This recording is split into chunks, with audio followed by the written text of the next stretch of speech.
Heavy rains and flooding in Savai Madhopur in the past week have now raised concerns about the critical tiger habitat, that is the Ranthambore Reserve Forest.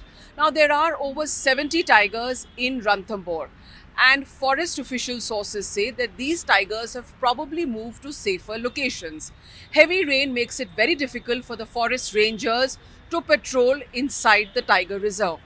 But tigers are known to move to safer locations. Sometimes they even go into caves and find safer places. This is also critical time for tigers inside the reserve because monsoon is also the breeding season for the male and female tigers inside Ranthambore.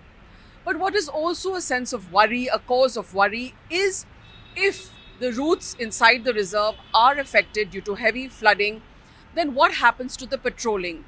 Ranthambore is a highly sensitive zone. It's home to over 70 tigers.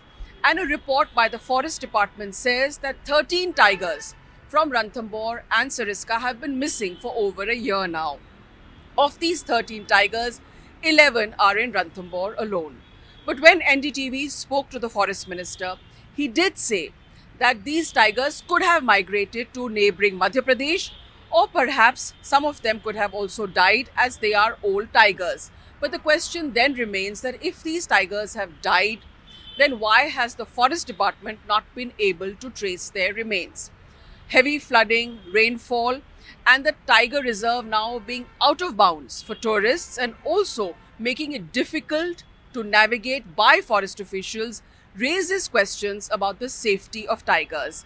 If 11 tigers could go missing from Ranthambore 1 year back, there is concern now that with heavy rainfall and routes inside the tiger reserve cut off, poaching should not once again rear its ugly head in India's premier tiger reserve.